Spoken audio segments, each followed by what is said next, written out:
Right. Hello and welcome. It is January the 16th. And this morning, I wanted to continue with our teaching talks. And I'm just kind of slowly working my way through, reading my way through the Posture Meditation by Will Johnson and seeing what relates to our somatic meditation group. And today I wanted to talk about 3 reasons why this meditation and why the way we practice it, how we come together each week is incredibly important and why it works so well. You may have noticed that there's kind of a magic formula that seems to be working for us, and I'm going to go into that a little bit this morning, and it's in the part 1 of Will Johnson's book too. He goes into it as well. I'll try and address it a little bit more specifically for us. So the 3 reasons go a long way in explaining why those of you who are regularly attending these live classes are experiencing so much growth, so much inspiration, and are coming to experience the fullest potential of yourselves as human beings at a much quicker rate than those who are not coming to these live meditations, are not part of this community. And even if you feel like you're at a point where you feel really stuck or feel at a really big edge, that's actually really good news too. I know it feels like you're not growing, but actually you're at a really, it's actually growing pains. So you can count yourself in that growth and maturation group as well. So as I said, I'm coming at this from the Posture Meditation by Will Johnson. The inspiration of this talk comes from there. And I would encourage you to read along with Alice in our book club. And I'm highlighting something today from part 1, as I said. Will Johnson talks about, I love the way that he talks about it, the term of the 3 jewels of practice. And it's often referred to as the 3 cornerstones of practice, but I think the 3 jewels is a really beautiful way of putting it. And the 3 jewels are your enlightened mind, or the way that we talk about it in yoga is your true nature, your true self. Number 2 is the teachings that help you connect to your true nature. And number 3 is the community that helps to support you on the path. And in Buddhist terms, they talk about it as the Buddha, the Dharma, and the Sangha. These are the 3 jewels. So what does this mean? We're going to go into each one of these in a little bit more detail. These 3 things together, they provide the shelter, the protection, and the secure conditions out of which our practice can grow, can mature, and can be nurtured. And these conditions allow us to experience our fullest conditions as human beings.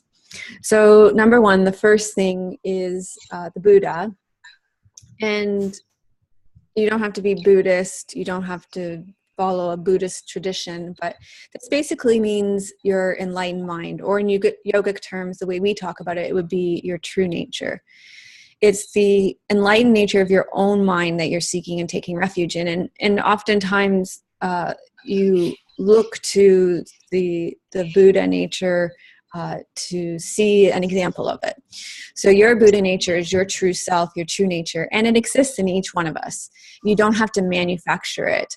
It's waiting for the conditions that will allow it to appear. So it's already within you, and it's simply waiting for the conditions that will allow it to appear.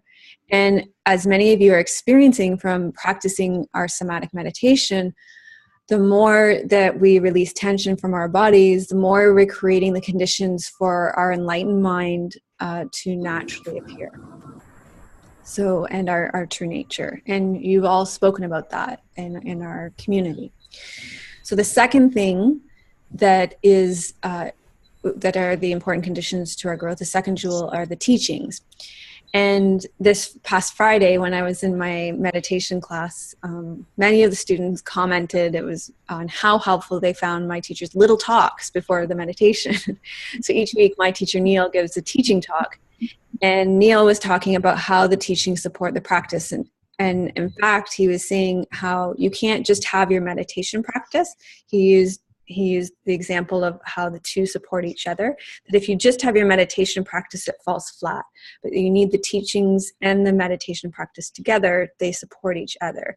If you just have the teachings, it doesn't work either. Like you guys have probably all met people that are kind of like, well, we call them spiritual. Oh, I don't want to use that term because it's somebody's spiritual. Oh, it keeps coming into the tip of my tongue. Spiritual shoppers. Like they go around and they buy up all the books and they buy up all the, but there's no practice, right? So then that falls flat. There's no practice. But the same is true if you just practice and you don't have the support of the teachings. So, and you see that too. You see it in the yoga world a lot, right? With just the postures. There's no teachings to support it. It falls flat too. So you need both. And that's why I feel people are quite nourished by my yoga classes, because there's the presence of the teachings within them. It's not just a straight physical practice. You would be malnourished by such a straight meditation practice. You'd be malnourished by such a straight yoga posture practice. So you need both the teachings and the practice. So the main teaching that's being offered here through somatic meditation is that, and this is important, you might want to take notes, we suffer. We suffer because we want things to be different than they are. So we can all think of how that relates to us in our life. We desire things that don't currently exist, and we are dissatisfied with things that do. And this kind of desire keeps us from being able to accept ourselves and our current conditions in which we find ourselves. And the more we uproot this desire for things to be different than they are, the more we can put an end to this pattern of suffering, this pattern of suffering of wanting things to be different than they are. And this is like a constant in our lives. There's always something that we want to be different than it is. So through our practice of somatic meditation, we learn that this kind of clinging to an aversion, no matter how overt or how subtle, it gets expressed through tension and musculature in our bodies. So that's the teachings and the importance of the teachings. And that's why when you come here to the live classes, you get teachings each week. And whether it be through the little teaching talk I give at the beginning, or when you have a chance to talk about your own practice, and then there's a layer of teachings offered through that. That's why there's so much support in our practices here on Mondays, but also in our community at large. So the third thing that's really supportive, and the third jewel that you get through these live meditations in our community at large, is the community itself. And oftentimes we don't look to other people as a source of safety and help. And we really often silently view others with fear and mistrust and calculation, and often for good reason. You know, oftentimes we have experience and history in our past that causes us to fear other people, to mistrust other people, and to look at other people with calculation. You know, we only have to look as far as our own family of origins and to see where the mistrust can happen, but also our workplaces, friends, you know, relationships break down. And this is where these kind of areas of fear and mistrust start to build up. But within, and it happens in spiritual communities too, in a big way. And it's the responsibility of a good spiritual community to, I'm going to use responsibility twice. It's the responsibility of a good spiritual community to hold each other responsible. And I think that's why there are checks and balances in a spiritual community. Like there's not just one person running it, that there are leadership teams, and we hold each other accountable, and that the leadership are accountable to the students as well. The students feel that they can give feedback, and the leader is open to feedback. That's really important in a spiritual community. So we create communities of safety, and I feel that we have done a good job of that here, and it is my desire to continue to do so in our community. And if we're not doing so, it's your role and your responsibility as either leaders or students within this community to say when it's not so. to step forward and say when it's not so, because we will be receptive to that feedback. I can tell you that. So the degree to which we're willing to be open and honest to our fellow travelers as a source of help and refuge really does ask us to reevaluate our habitual responses to people. And we really do have to take a leap of faith to recognize our community as open and caring and concerned about our welfare, because they are. And we do set up a community that is different here. We have set up a community that has rules and guidelines, that offers you acceptance and non-judgment, and that gives you the dignity of your own experience. So when we risk ourselves in a community like we've created here, we can begin to soften. And I can actually feel that collectively in our collective body right now. There's this kind of a collective relief that you can soften and you can experience the nurturing and warmth that comes from a community of people that support one another. It's normal to be afraid to share our innermost thoughts and feelings and aspirations, because we so often fear ridicule. But we have created rules and guidelines here that we are not going to offer you advice. We're not going to tell you what to do, because we trust in number one here, right? Which is in your own Buddha nature, which is in your own true self. And we know that you have the answers within you. We might point you back to number two, the teachings, but we're not going to tell you what to do. We know that you have the answers within you. So our community is one of acceptance, non-judgment, and support, and it will allow you the dignity of your own experience. And the more, this is where the practice comes back in too.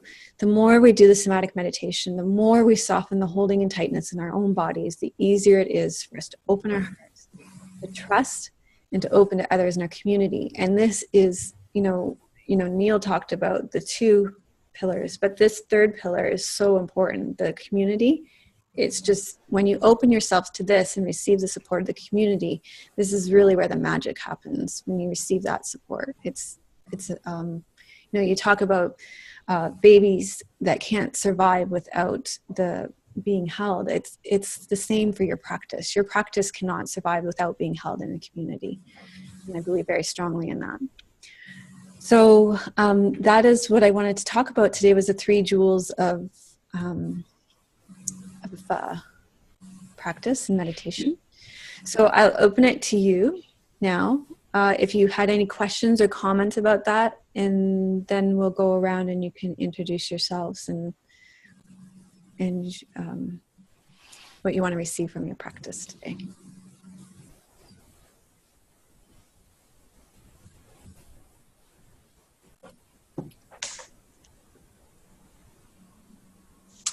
I have a small thing. I found it's a Dutch version. Oh, yeah. I was looking in an antiquariat, and I thought, no, maybe they have it, and they have it. It's very old. It's from the beginning, but it's a bit. For me, it's a bit difficult to read it in Dutch and then translate it back again. So I prefer to read it in English. But it was so funny. I was going there, I think, and it was there.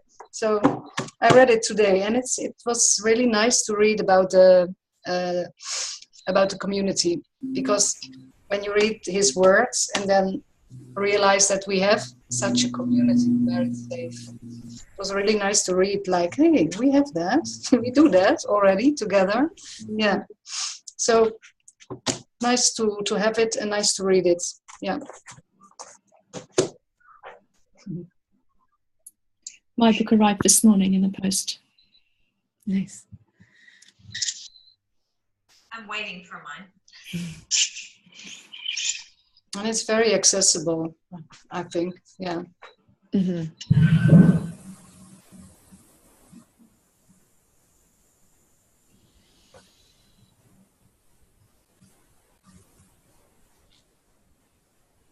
Okay, let's go around, and you can say your name, where you're connecting from, and what you'd like to receive from your practice today. I'm in Toronto, and I am enjoying the letting go and want to see if I can go a little bit deeper. And there's always more layers. Okay, thanks, Lucille. I'm Linda from Rotterdam. It's about 7 in the evening, and I already did a somatic meditation in the morning, which was really uncomfortable. I was really edgy and really sensitive to everything. And I don't know, there is something shifting, I feel. I don't know what, but there is something shifting. So I'm curious what will happen now.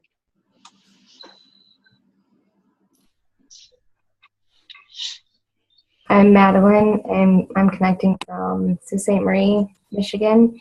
And my intention is sort of like Linda's. There's something, I did a half hour of the meditation upon waking this morning, and I felt a large amount of tension in my neck. So there's something more there, and I'm looking to open that up.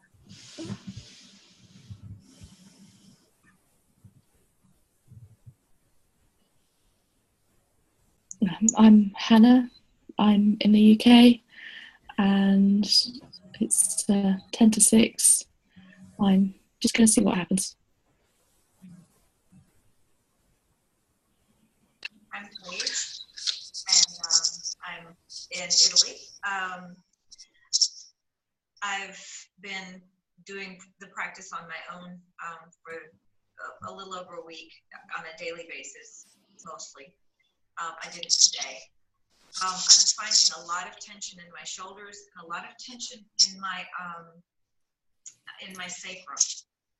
And I'm curious about it. I know what the shoulder stuff is about. I'm particularly curious about the sacrum. Something's going on there.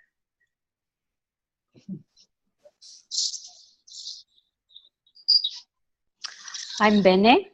I'm connecting from Mayotte in Indian Ocean, and I want to sustain my practice and continue to dig to see what's expecting me today. I've been doing the somatic meditation since next Monday, past Monday, for 1 week almost. It's so interesting to witness all it's going through my head and my body. So just keep going. Hi, I'm Marina Patrice. I'm joining from Philadelphia, and it's a little before 1 o'clock here. Today is day 22 of my daily practice. I'm still working on approaching it with curiosity each day, and working on sort of making space for grace to move in and through.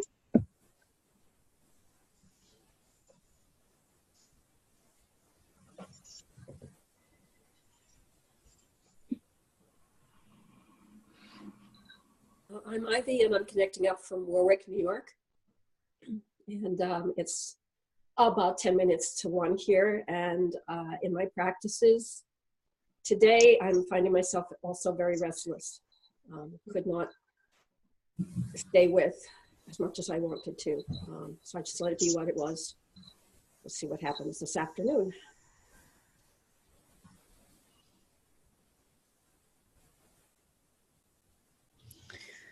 Okay, and Michelle said, I'm from England. I'm looking forward to letting go and seeing what happens. I practiced this morning and my body always moves with ease and freedom after the practice.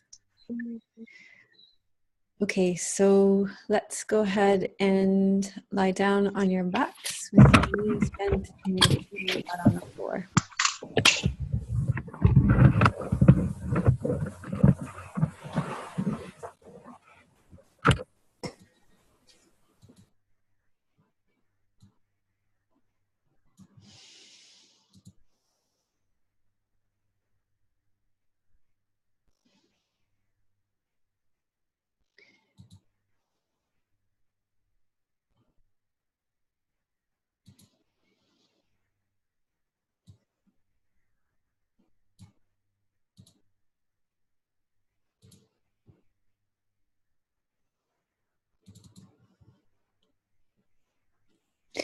So you're going to lie with your feet a comfortable distance from your pelvis.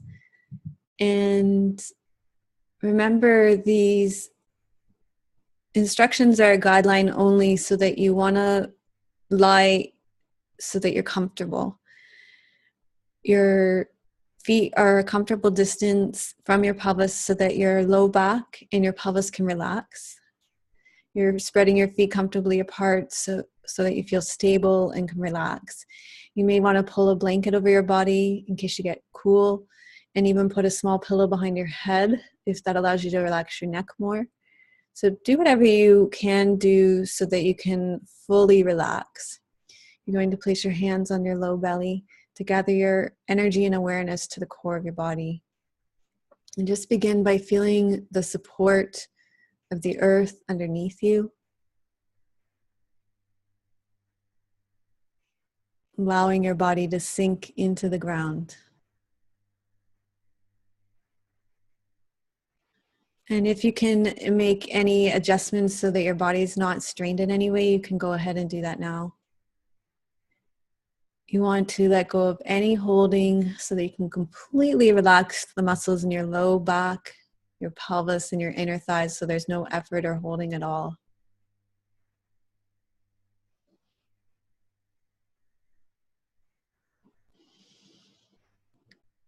Notice how your body responds just by coming into this position, that you have created a relationship with your body, that the conditions are present for you to begin to let go, to release the suffering, to release the layers of tension that exist in your body. And you can begin to feel that happening here as you lie down on the ground.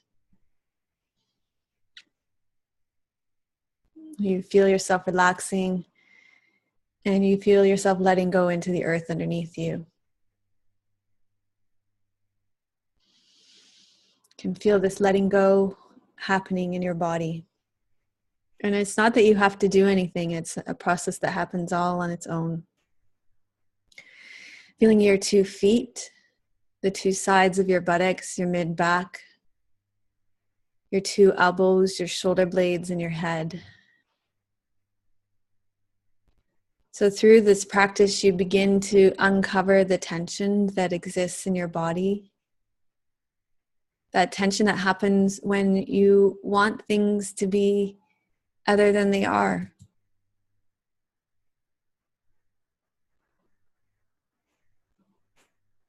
When you desire things that don't currently exist, or when you're dissatisfied with things that do. When you're unable to accept yourselves or your current conditions. So here you are letting go of that pattern of suffering by letting go of the tension in your physical body. You uncover the tension, you relax, and you let it go. And by releasing it downward, you start to let go into the earth underneath you. So we begin with your feet, putting your attention into your feet.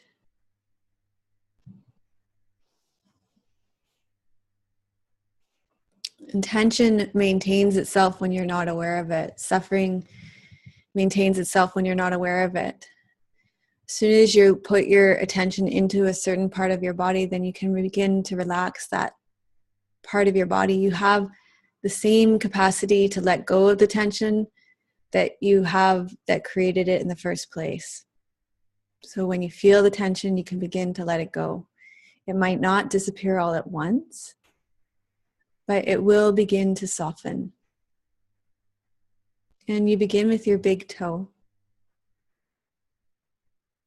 So put your attention into your big toe, feeling the sensations connected with your big toe in both of your feet. Feeling the underside of your big toe, all the bends and knuckles in your big toe, the ridges, the inside and the outside, the ball of your big toe. Just allowing the tension to come forward first. not needing things to be different than they are. And notice when that tension comes forward, that it begins to soften and melt and release and dissolve.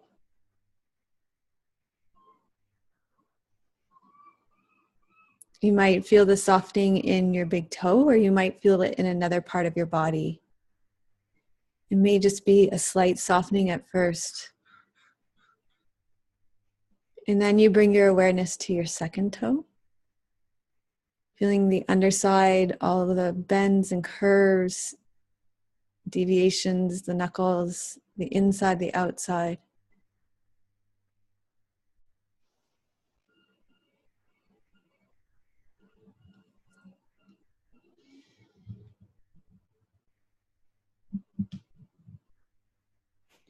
Allow the tension in the middle, in the second toe to come forward. Feel the sensations.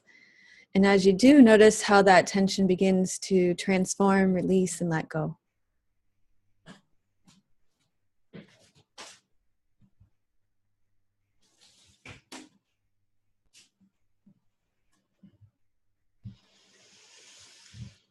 And then coming to the middle toe on both feet.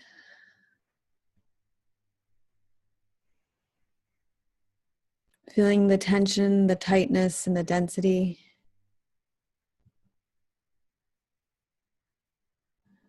Feeling all the ridges on the underside, the ball of this middle toe.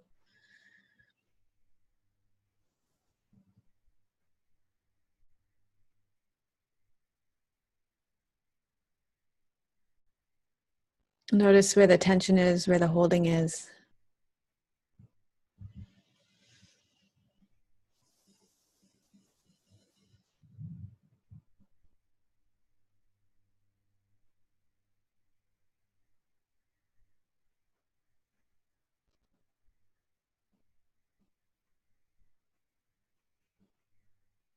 Remember, you don't have to do anything but bring your awareness to the tension that exists in your middle toe. And when you do, it will begin to soften, maybe not all at once, but the tension begins to transform, release and let go into the ground. And then coming to your fourth toe, feeling the tightness, feeling the holding, feeling the retraction.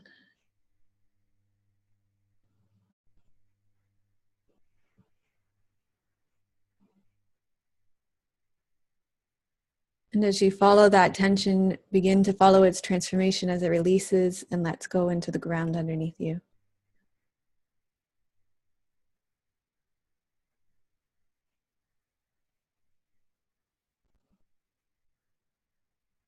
And then finally coming to your baby toe on both feet, feeling the tightness, feeling the retraction, feeling how small the baby toe is, how pulled in, the distinct feeling of your baby toe. Remember, not needing it to be different than it is.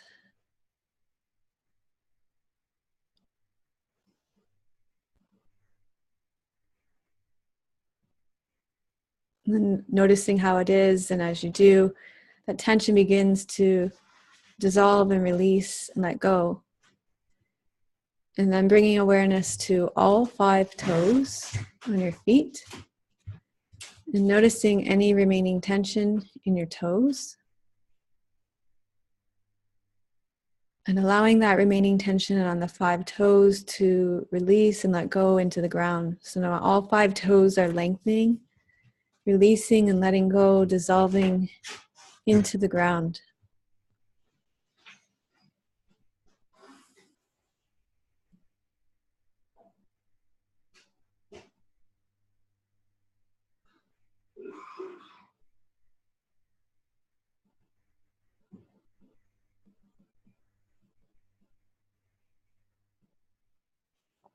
And then coming to the ball of your foot behind your toes, feeling the density, feeling the mass of the fascia, the muscle, the bones there. Allowing yourself to come in and bring your awareness into the experience of this part of your foot.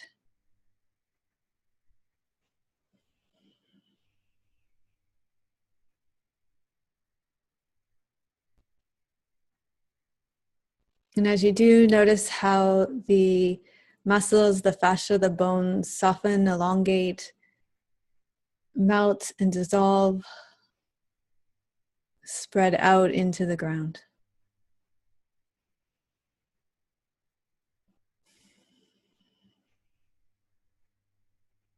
And coming right to behind the baby toe, and follow that band all the way along the outside of your foot, feeling that band of tension all along the outside of your foot.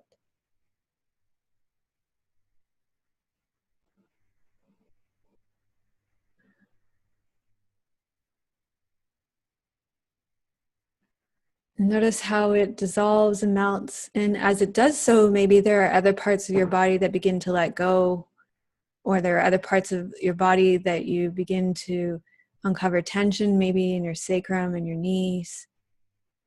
So just allow the relationship to your body to unfold and awaken. Allow this awareness to continually open, listening to your body, developing that relationship with your body. Coming into your Achilles, feeling the tightness and the density, the holding on in your Achilles at the back of your heel. Allowing there to be space between your teeth and your tongue floating in your mouth.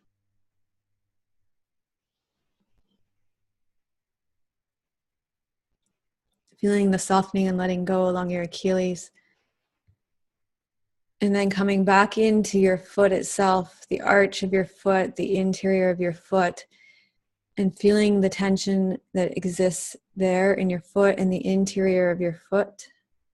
Allowing your awareness to come right into your foot, into the interior of your foot, and then feel the tension release and let go and melt downwards into the earth. So now your whole foot is relaxing through the top, middle, sides, and even through your ankle. You can feel that downward flow of energy as your whole foot relaxes. And as it does, you may feel other parts of your body letting go as well. So your forehead, your eyebrows, your eyes, your jaw, your shoulders, your rib cage.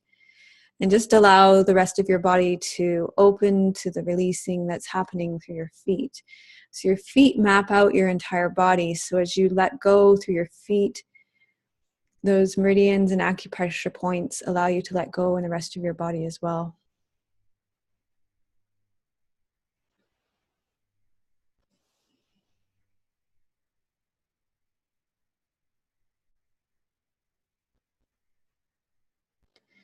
And then coming to your shin bones, feeling the tightness and holding on in your shin bones. Allowing yourself to enter into the bones, feeling how much tension and holding on there is in your bones.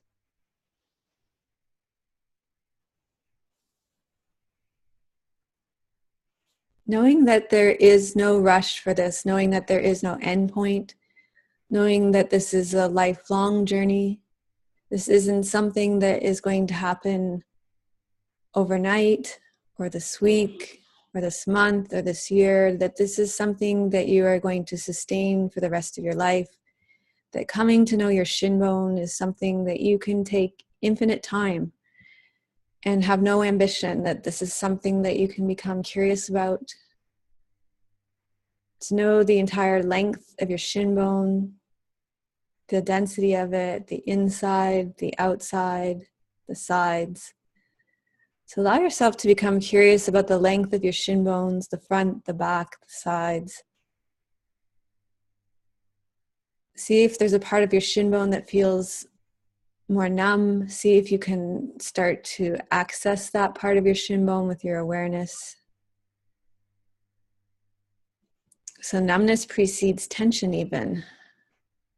There's a part that doesn't feel open to your awareness. Allow yourself to come into that part. To bring awareness to it would be the first step. And then allow your awareness to travel behind your shin bone to the space behind your shin bone.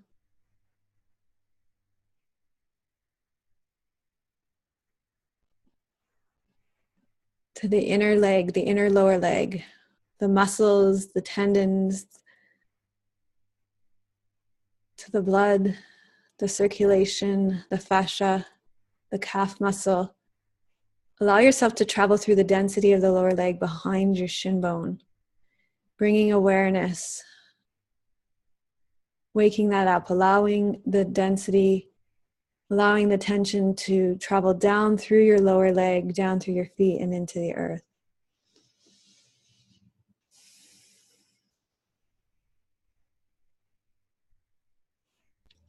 And allow your awareness to come right up to behind your knee and all the way down to your Achilles, so that you're bringing awareness to the whole lower leg.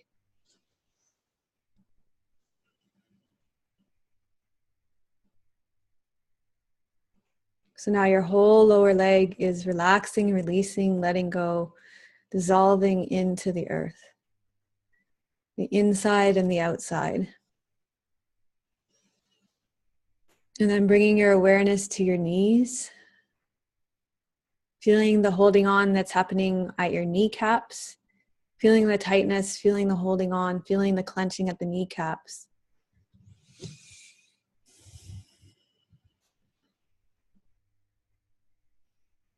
Allowing your kneecaps to soften, release, and let go.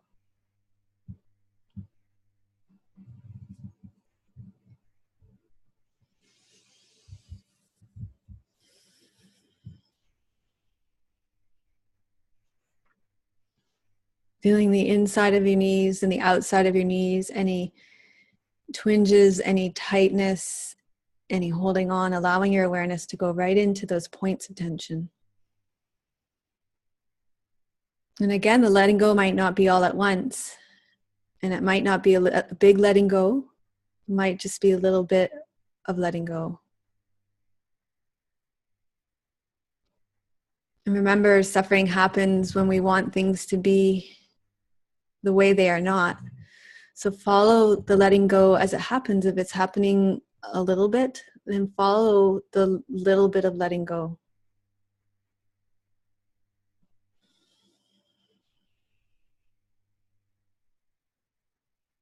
And then coming to your buttocks.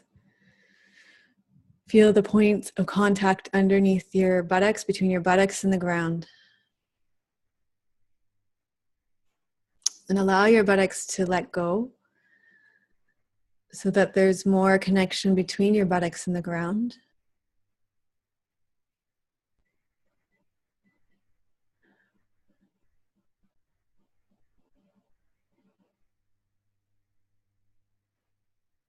Feeling the softening, knowing that you don't have to hold on anymore.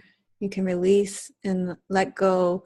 Allow your buttocks to increase their connection to the ground. Allow them to soften into the ground. Allow yourself to be held by the ground. And then feeling through the pelvic floor, allowing your pelvic floor to be soft around the anus, around the perineum and the genitals, feeling the pelvic floor, feeling the tension, feeling the holding there.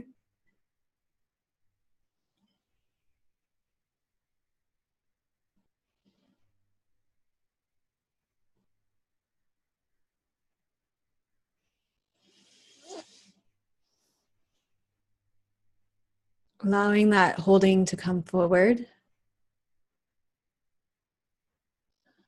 And then follow that holding as it transforms and it begins to soften, maybe not all at once, but maybe very gradually and slowly. So the space around the anus, the perineum, and the genitals begin to let go and release and soften. And then you can feel the bones around the pelvic floor, the tailbone and the pubic bone, feeling the holding on, feeling the tension there. And allowing these bones to release, to let go.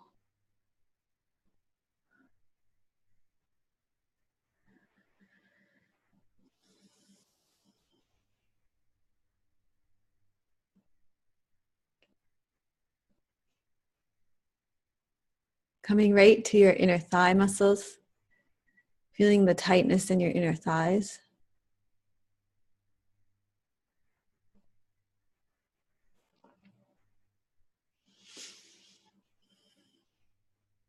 And feeling as you soften your inner thighs right up to your groin, how the pelvic floor continues to soften.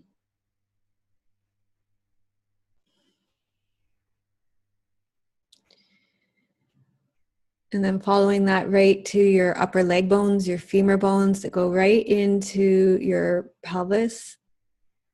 Allowing that to soften, dissolve, release, let go, and sink into your pelvis itself, which will allow the buttocks to further soften and release into the ground.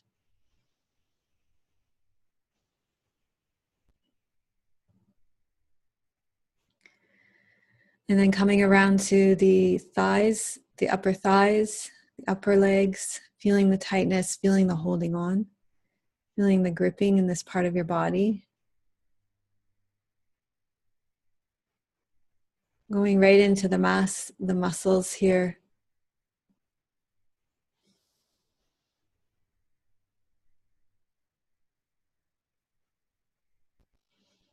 And begin to follow the softening. Follow that release all the way to your lower belly.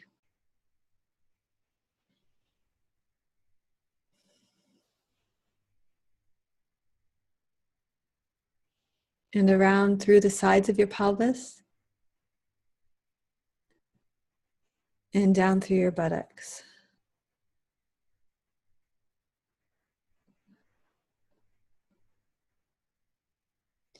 And coming around to the backs of your upper legs, through your hamstrings, through the muscles of your backs of your upper legs, again through feeling the density of the muscles here. And allowing them to soften and release, and feeling again how the pelvic floor softens and releases in response. And again, your buttocks relaxes and softens. And maybe feeling a corresponding release and softening again through your jaw.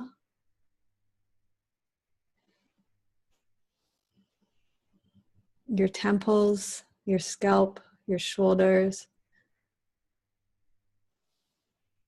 So now your whole lower body is relaxing, releasing, and letting go.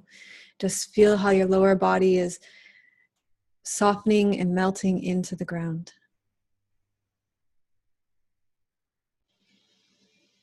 And coming to your lower belly. And breathing into your lower belly. And each time you breathe out, allow your lower belly to soften and release into the ground.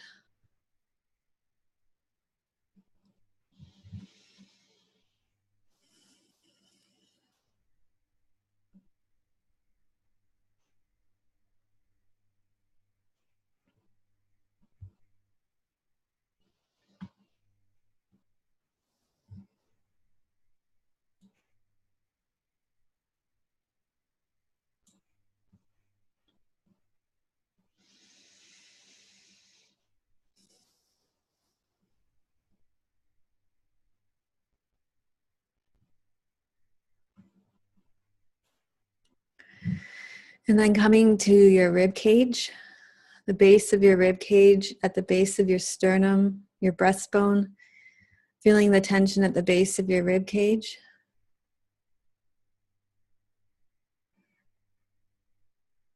Following that tension around the sides of your ribs, allowing the sides of your ribs to soften and release into the ground.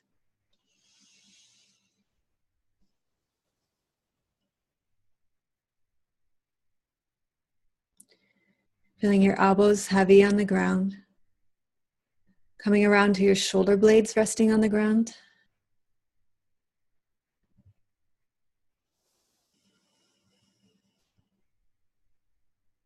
Feeling the heaviness of your shoulders on the ground. Feeling the tension around your shoulders up through your upper chest and your shoulders.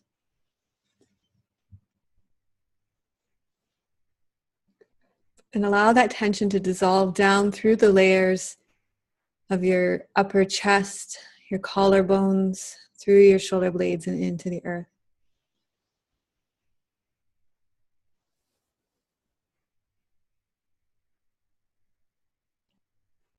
Feeling your elbows heavy on the ground.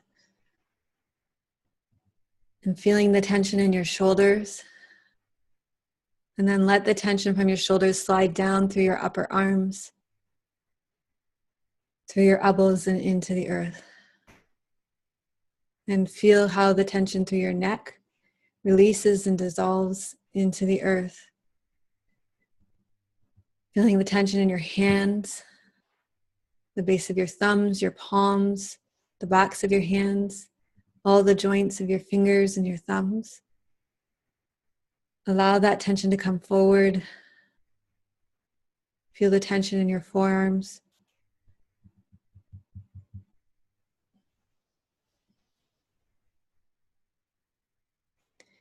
Then let that tension slide down through your forearms, through your elbows, and into the earth.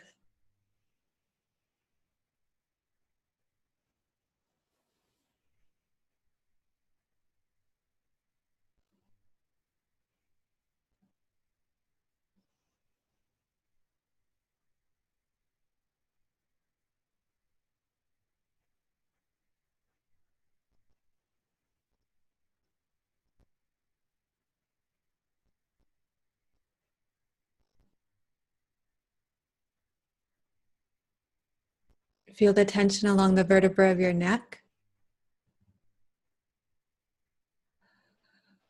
Allow the tension in your neck to come forward. And then feel it release into the ground underneath you. Notice the tension in your jawbone, all the way along your lower jaw. And then allow it to slide along the back of your jaw, along the occipital ridge and into the earth, feeling the tension in the occipital ridge along the back of your skull, at the base of your neck. Feeling all that tension in your scalp, the base of your skull. Then allowing it to dissolve down through the earth beneath you. Feeling the tension in your brain, allowing it to come forward, and then allowing it to release just like sand through a sieve into the ground underneath you. Feeling the tension in your eyes and your eyeballs, your eyebrows, your eye sockets, your forehead. And just feeling it all release, dissolve, melt into the earth underneath you.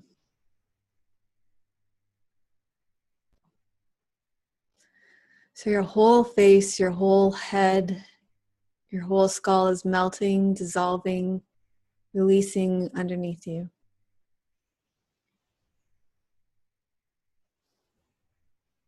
So now your whole body is relaxing. And just bring your awareness into your body, feeling your body relaxing, feeling your body in a place of somatic relaxation. So letting go of all techniques, just noticing how your body feels right now. Letting go of need to do anything, to fix anything and change anything. Just being with your body, noticing how your body feels physically, noticing how your body feels energetically, just being with your body.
And then when you feel ready, you can make your way back up to seated.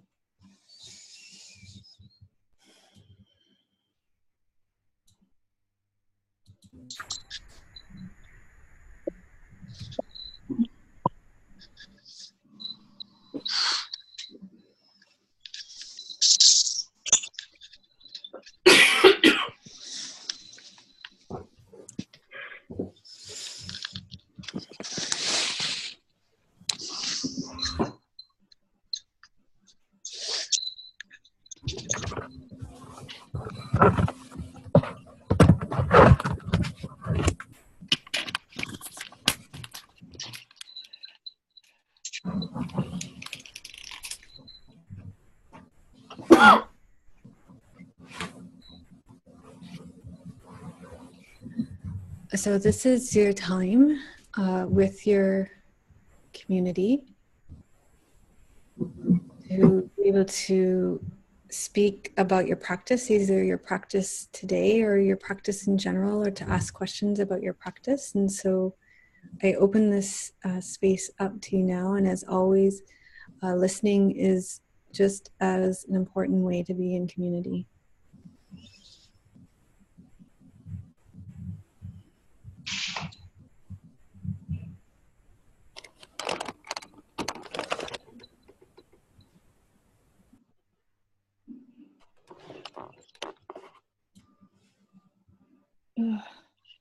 Just a curious thing, my hands moved up my body and they were up here at the end of the practice.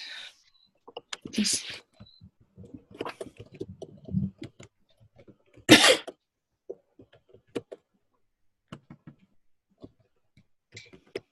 and you mentioned during it about numbness then moving into tension. I had numbness in my little toe that's broken. I think you asked me a couple of weeks ago how it was, and it was numb, and today there was throbbing.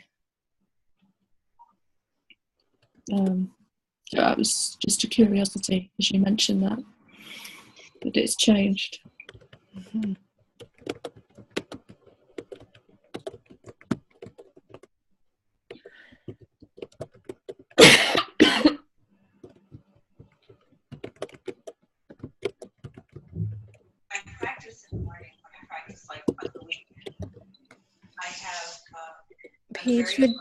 Paige, would you mind leaning in a bit, because I'm having difficulty hearing you, so No worries. speaking up a bit. I think you're using maybe your computer's mic.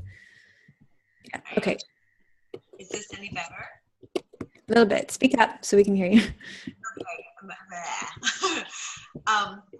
When I practice during the day, when I practice in the morning, I'm very alert, and it's not surprising when I practice after work. I go away and then I come back again. So it's actually I did the same thing today, and I've had a very restful day. So I'm curious about that. I'm curious about why because I go away, but then I come back. When I came back this time, it was very sudden, and it was a tremendous amount of anxiety, but it was almost like the anxiety was pouring through my occipital ridge and just down into the earth. And it took a while to ride it, but it was at any rate. The going away and coming back is completely normal.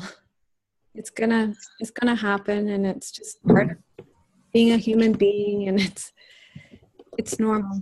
It's gonna be. It's like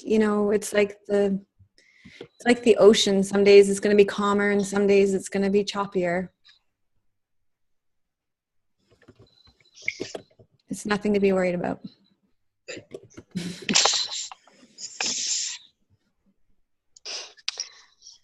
For me today, it was a bit difficult.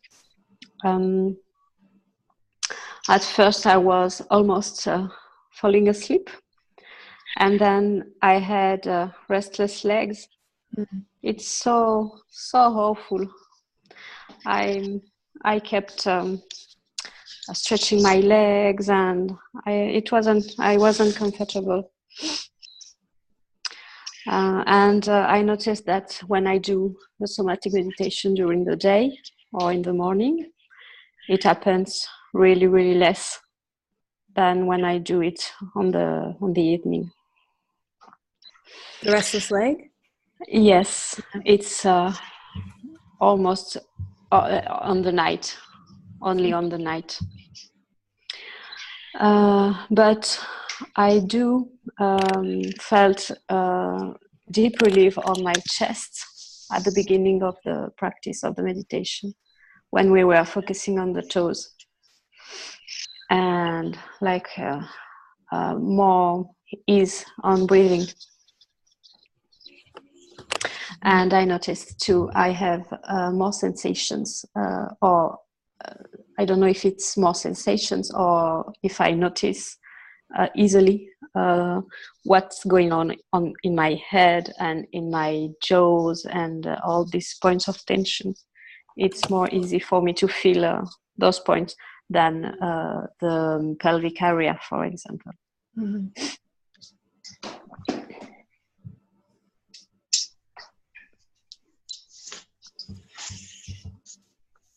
And it was quite a paradox between how my body felt with these restless legs and this need to stretch, and my level of fatigue, because it's late now and I'm super tired now. Mm-hmm.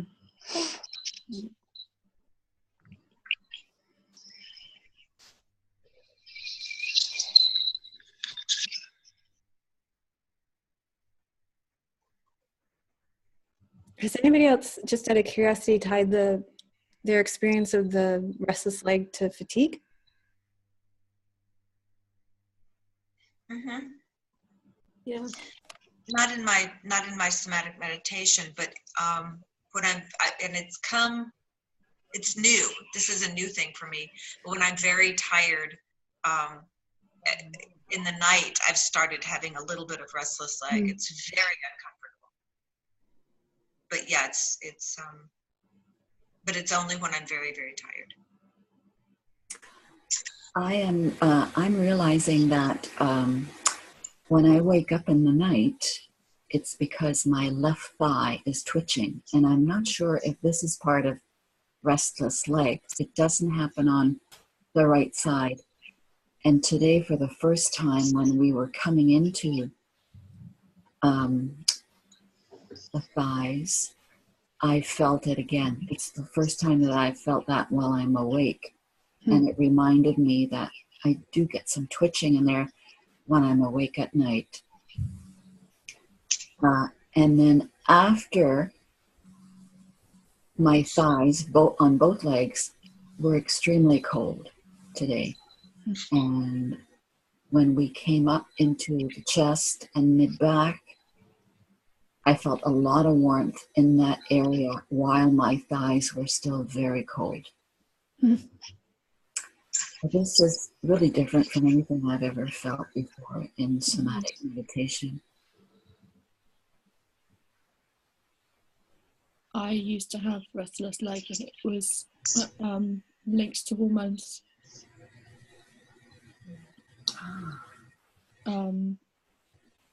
And can you hear me? Yeah.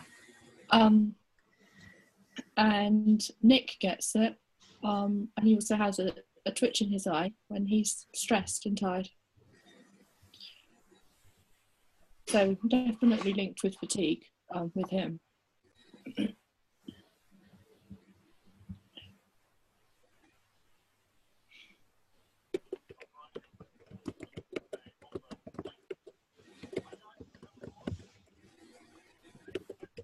The only time I had it during meditation was when I did it during a nighttime one. So it would have been when I was tired too. So that's why I was asking about if people noticed if it was when they're tired, because you mentioned you're tired. It's not something we're trying to avoid in practice. It's a movement of energy. It's a release of sorts anyway. As you say that, Yes. I'm realizing that I'm always tired. Night and day. Yeah.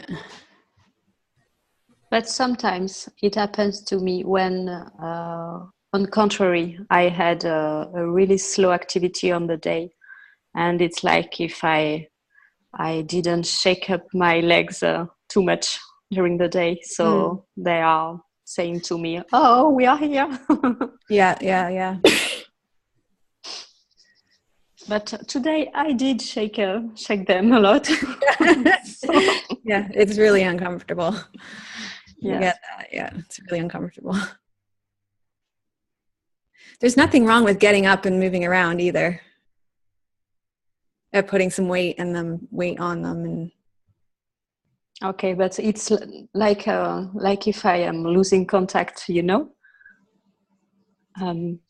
I did stretch them a lot and move them, but it's like if I was, losing contact, sort of. yeah. I guess you'll know best what. But I'm thinking like if you're sitting meditation and your legs fell asleep, it wouldn't be advisable to sit there and continue your legs asleep. Right? You could actually injure yourself. So I'm like translating that to this. If you've got like this unbearable version of restless leg syndrome going on, get up, walk around, put some weight in your legs, lie down again. Yes. There's no reason why you couldn't do that, right? Like when your foot falls asleep then. Right, that's what I'm saying. Yeah. Because if it's like that kind of version of tension that's preventing you from being comfortable, yes, like you would change your position, right? You would do something to make yourself more comfortable so you're able to release.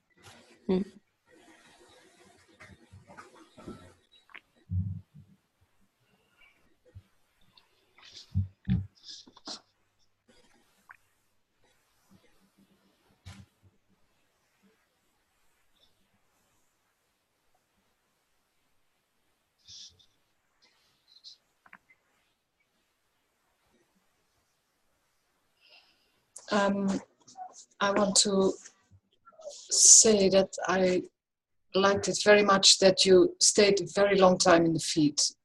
I like that very much because that's what you say. It really helps to start the letting go of the whole body already. So the longer you stay in, or we stay in the feet, the easier it seems to let go of the rest of the tension. So that's really nice. Thank you. I really appreciate the time in the shin bones as well, because I've always kind of struggled with that part of my leg because there doesn't seem to be much there. But actually focusing on it, bringing awareness to it for longer, made it seem worthy of that attention.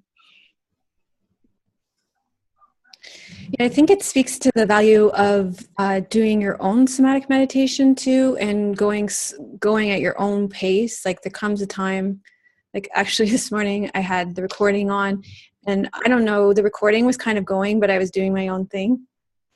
It was like a security blanket. It's like it's going, but I was following my own thing, and I could hear it, and I could tell I was doing that, but I don't know, I just wanted the company or something. And then I was like, or it was like if I did it on my own, my mind was going to be everywhere or something, or I could come back to it and start following at any point. But the recording was going too fast for me, and I could slow down and go at my own pace. But this is I think there comes a point when you need to turn off the recording and go at your own pace. And like Linda said, you liked how I went slowly through the feet, but there might be some days where I'm going too slow in the feet, and you can whip through the feet and you need to be somewhere else. Or you can't feel something, and then in which case you need to really stop and stay there until you can feel it. Those numb areas, you're not even feeling tension there yet. And that's where you need to stay until you can feel the tension. Well, you're probably not going to feel the tension, but until you can kind of drop your awareness into that space, right? send something, develop a relationship with that part of your body instead of it being like a phantom limb, right? Yeah, it's true.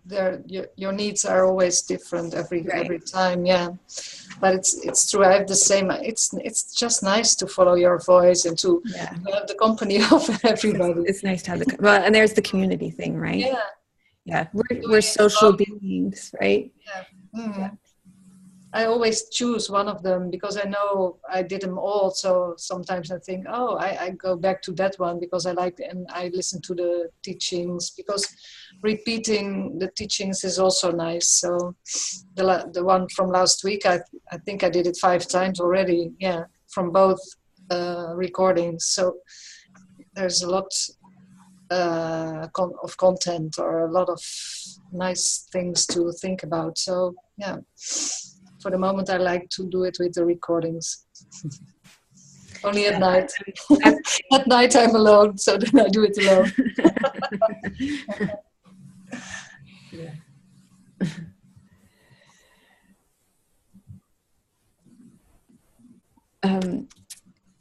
Ivy left because her battery was dying. She wanted to thank us all for a lovely class. And Michelle spoke about her experience too. She had kind of ache in her anus when we brought attention to her tailbone. She felt a lot of tension in her head, around her throat itself, but also tension draining from her sinuses down through the base of her neck. So see, there's a really good example of like, I didn't even direct to the sinuses, but she went with her own experience there, which was great. And she forgot to mention, but this morning's practice, even though she felt relaxed and peaceful, she had the sense of being in a cardboard box, held and unable to let go. This is a really interesting experience in somatic meditation, and I've had similar experience too, where I feel like I've let go a lot, and then it feels like I reach like this barrier to like, there's more to let go of, but that's like it for today. Yep. It's not like quite what Michelle's saying, but like, it's like I feel this level of tension. I've let go. Oh, I know it. I've felt a lot of letting go, but then there's this level of tension, and there's so much more. But that's it for today. I don't know if you guys have had that experience too. What I noticed is that when we started the somatic meditation some months ago, then it was the releasing was easier, as if those first layers, they were easy. It was just kind of tiredness or fatigue, and that was gone. And now it's different layers, so it's not going that fast anymore. Or it's never. I was walking this afternoon, and I came up with this thing, like when I do yoga nidra, I do it with the intention of resting, or get some rest, or nourish myself because I'm tired. But with the somatic meditation, this does not happen, because this is not the intention. It's not releasing fatigue. It's getting to know yourself, or getting deeper into an experience, and it's really not the same as resting. It's like this weekend I think we corresponded on the forum about it also, that you can get also really tired of it, really exhausted, because you lay down so much. It's not, Yeah. Michelle has a really good point here. She said, it's interesting how the need to be in control can come in, and wanting to have the experience to release more. Mm-hmm. I really liken it to my first experiences of yoga classes. Do you remember, can you remember back to your very first experience of yoga class, and you're like, oh my God, I'm so relaxed. I want this feeling again. Yeah. I've never been this relaxed in my life. But the more you practice, it's like it becomes a more subtle and refined practice. I think that's what you're speaking about. Yeah. Yes. Going back to the recordings, I am releasing more tension in the base of my tongue, Melissa, because I heard you say that, and then also my nasal cavity. And I found like I just feel a huge release when I try to relax the base of my tongue, wherever that is. Imagining it like down there or something. I don't know. Yeah. That's a good place to release, right? Because it's in and around that jaw area where there's so much tension. Yeah. Okay. Hi, Tim. Hello. I think I hear Michelle typing, so I'm going to wait for her to finish typing. I'll wrap up. She's definitely typing.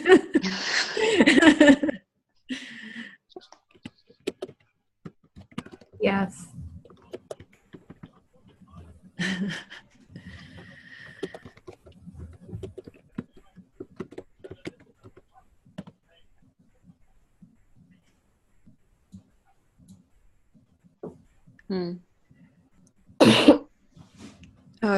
She's asking, is anybody noticing how their breathing is freer? She says her breath feels deeper, feels so deep these days. Yes. Yeah, I think we mentioned that a couple of months ago, didn't we? That I know I've had a deep belly breath for quite a long time now, and there are times when I'm in somatic meditation that my breath becomes so long and so deep that I think I'm not going to finish breathing. It's like the square breath just carries on like it's more like a rectangle. So I'm breathing in for a really long time and pausing and then exhaling for a really long time, and I wonder how much space I've got left inside me.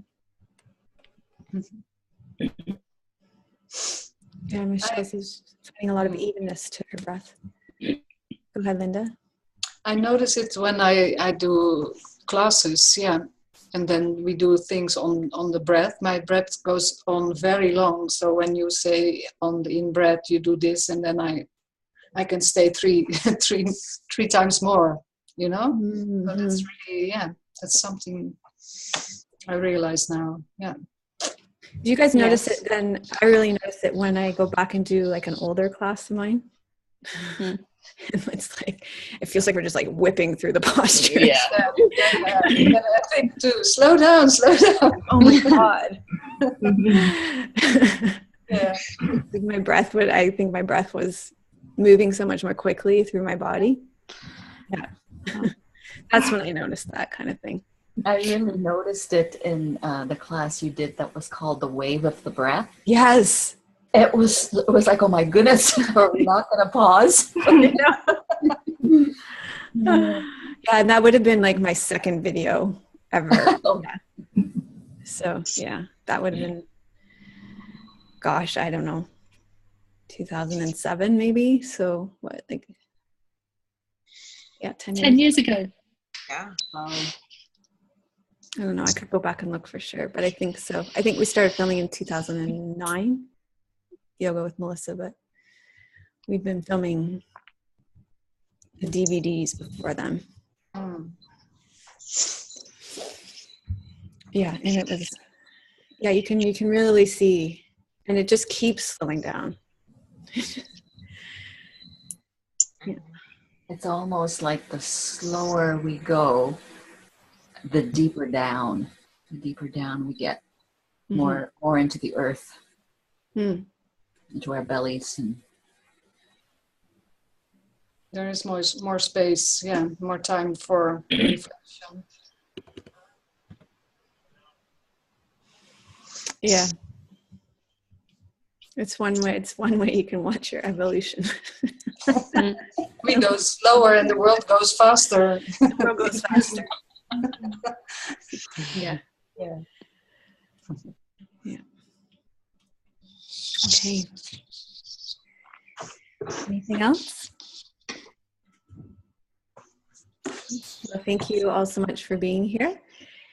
And I will see you on the forum. And I will see perhaps Linda and and Michelle tomorrow. Mhm. Okay. Okay. Bye, everybody. Bye. Bye. Bye, Thank everyone. you. Namaste.